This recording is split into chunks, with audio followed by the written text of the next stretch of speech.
Up next on The Bottom Line, the council debates what steps to take next on a measure that would raise the minimum wage. From my perspective, this is one of those issues in which there are two competing truths. Families in Montgomery County celebrate National Adoption Day. And we'll talk with Bethesda resident Cokie Roberts about politics, family, and Montgomery County. Montgomery County is a really special place.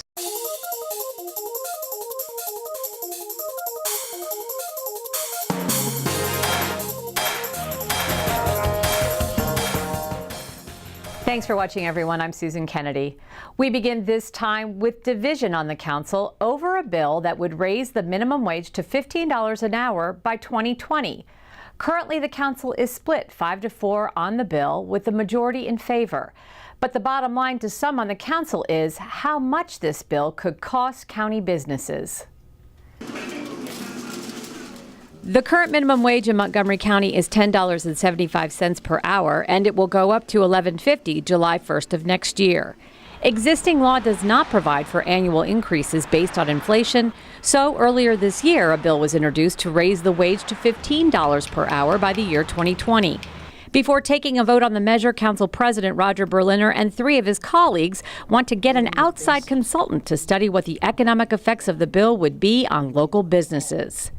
Why wouldn't we do our due diligence and look before we leap? Ask for every bit of analysis we can on our unique situation. However, the bill's lead sponsor, Mark Elrich, says this study was done in 2014, the first time the county raised the minimum wage, and there is no way to predict exactly what will happen once the bill is in place. We talked about this last time, and it was the same argument. You don't know what it's going to do. The world's going to fall apart. My God, you're going to drive everybody out of Montgomery County. You know, what everybody said was going to happen last time didn't happen. And even the economist who said we were going into uncharted territory, and he wasn't sure if this was right. Well, none of the stuff he talked about happened either. But the people that are going to be asked to bear the burden with respect to this are in many instances the same immigrant community that we are seeking to help. These aren't people with deep pockets. These are people that are struggling to get by. I have no objection if, people feel that we need to give small businesses a little bit, a couple more years to phase in. I can live with that. Every year, the Saturday before Thanksgiving is National Adoption Day. This day raises awareness of the more than 100,000 children who are in foster care waiting for permanent, loving families. Here in Montgomery County, 11 adoptions were finalized on National Adoption Day. The bottom line here, the dreams of these families and children have come true.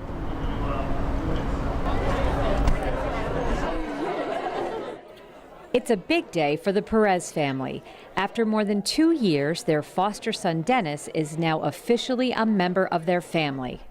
For the adoption of the minor child, it is thereupon this 18th day of November 2016, be and hereby is declared to be the legally adopted child of Hector Perez and Nellis Perez.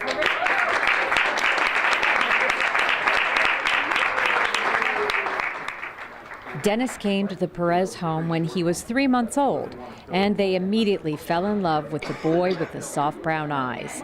There was no question in their minds that he belonged with them. We have the baby Dennis for like 2 years. Everybody of my family love him a lot because we have him since he was 3 months old. That way, I say it's so hard to him to let it go. It's better to stay with us. His older sister Delmy said having a little brother had always been her dream. I think it's great. I mean, we had him for 3 months. I fell in love with him. He's a big part of the family. I'm the youngest. I always wanted a little sibling, so now I get to enjoy him. Adoption of Cordell P. The Perezes and 10 other families finalized the adoptions of their children as part of Montgomery County's celebration for National Adoption Day. The celebratory mood could be felt in the courtroom. Judges donned crowns and tiaras. Hi, everyone. Hello. And the adoption fairy even made an appearance. You are truly the unsung heroes of this community. You made a decision to open up your lives and make a better world for someone that otherwise wouldn't have had that opportunity. It is a tremendous commitment and expense, and it's all driven by love. It's the happiest day of the year around the courthouse. There are very few things that judges get to do, and adoption are one of those great things that we can do here. In Montgomery County, there are close to 400 children in the foster care system. Birth parents have 18 to 22 months to work on getting their children back, but if they are unsuccessful, the child's status changes. If that fails, then we would go to court and we would ask for the court to change the child's permanency plan, which is, like an outline of how we work with the kids. We ask them to change it to adoption. But before we do that, we always make sure that we try to have an adoption resource. So it's adoption to a non-relative, which would be like a foster parent, or adoption with a relative. So it's a long process. Stephanie Labatant agrees. Little Cordell is the second child she has adopted. It can tug at you emotionally. You're attached to a child from the very first hour that they're in their house, wouldn't you say? In your house. And if they leave you, it hurts. It hurts very bad. But when they come back, you just want to hold on for the rest of your life. The subject of this proceeding, born March 4th, 2014, in Silver Spring, Montgomery County, Maryland, be and hereby is declared to be the legally. The judges took Cordell in their lap as they made his adoption official, as tears streamed down the cheeks of both Stephanie and Samuel Labatant. That the name of said minor child be and it hereby is changed to Cordell Philippe Labatant. For too many years, I thought I wasn't going to have any kids. And to know that I now have a boy and a girl, it's just, it doesn't hurt. My heart is really full. It's over full right now. Just to know that it's actually official. He's taking our name. He's already got our hearts. I mean, he's been with us for a long time. So it just makes it more real now that we've gone through this ceremony. In family situations that are not tenable, other loving families step in and make sure that children have a safe home, a loving home, an encouraging home. It's about the most important role I can think of. National Adoption Day is also special to Rockville resident Melissa Mollet. She and her husband recently adopted a little girl. She came to the ceremony last year when she and her family were beginning the conversation about adopting and decided to make it an annual event. This has become so important for me, and I always kind of thought in my life there's going to be this one thing that is really important to me that I really talk about in this platform. And I finally found it with adopting our daughter 5 months ago. And so now every year I'll be here just watching this. I mean, who doesn't want to come here and see the happiness and the love and the forever families that are created? I love doing this. This makes all the other days worthwhile. See the good side of your cases is wonderful. For more information on the county's foster and adoption program, visit the Child Welfare Services website at montgomerycountymd.gov/child welfare. Bethesda resident Cokie Roberts has spent her entire life surrounded by politics. The youngest child of U.S. Representatives Hale and Lindy Boggs, she currently lives in the home she grew up in on Bradley Boulevard. She was a young mother living in California when her father's plane disappeared in Alaska. And after that search was called off, she told us there was no question her mother would run for his seat. She went on to win and served 9 terms representing the state of Louisiana. In this month's FaceTime interview, we catch up with Cokie Roberts at her Bethesda home, where we talked about politics, Montgomery County, and how she started her career as a journalist. I got into journalism totally by accident. My first job out of college was here in Washington, working at WRC-TV. Then they had a show on the air for a long time called Teen Talk, and the station decided to take it off and put on another public affairs program, and it was called Meeting of the Minds, and I was the anchor.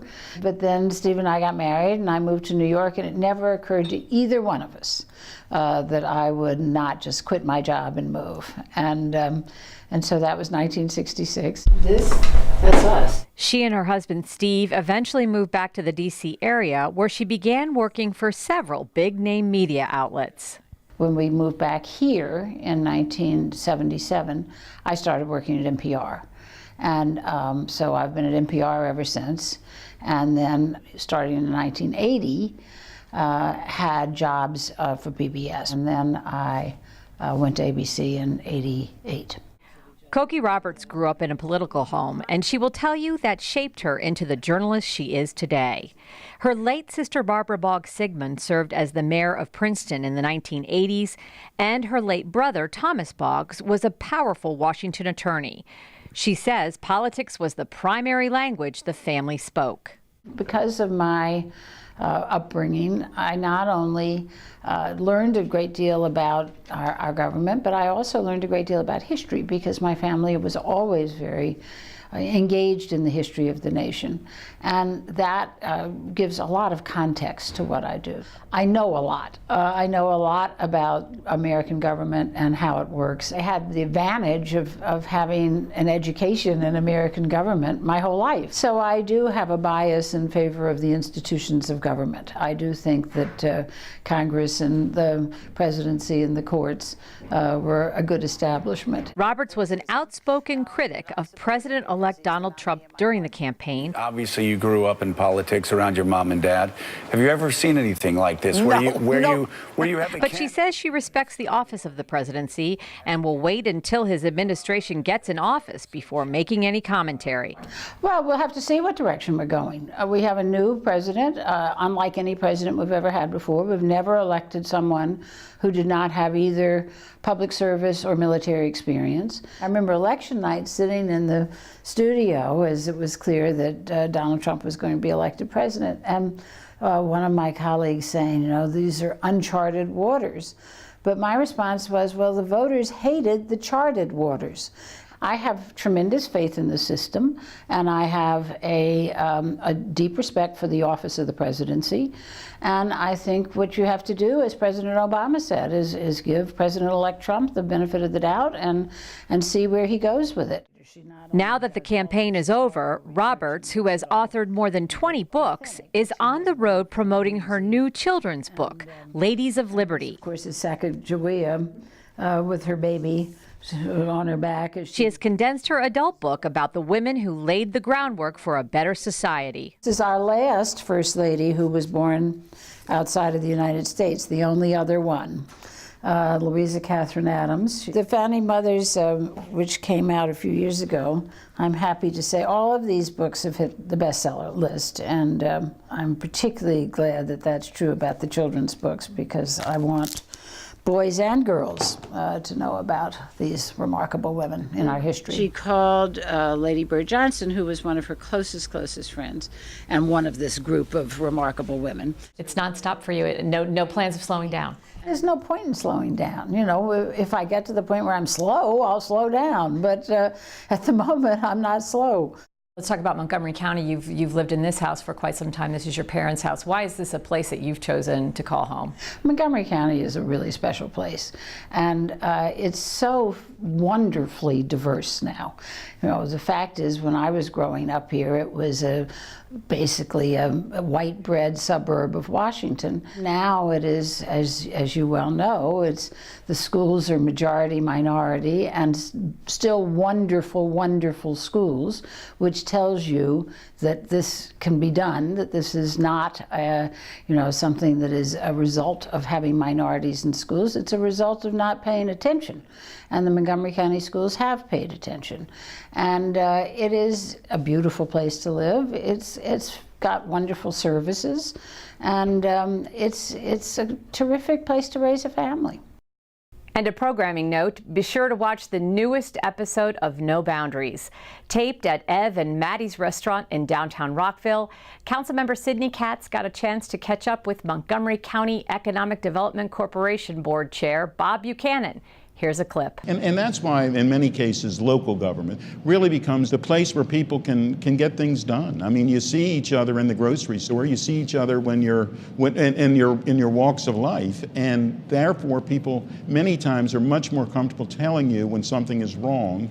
So they also tell you when something is right, though they tell you something's wrong a lot faster in many cases. I thought my experience in Rockville really benefited my business career, because I appreciated what it took to make a community and to have that outreach And as you know, when you're trying to get a big project approved, you need a lot of the neighborhood and the citizen support. And you got to deliver on that support. You can watch the full 30-minute show right here on County Cable Montgomery, as well as the Council's YouTube channel. Well, that does it for this edition of The Bottom Line. We leave you now with our Montgomery moment, scenes from Artomatic in Park Potomac. I'm Susan Kennedy. Thanks for watching.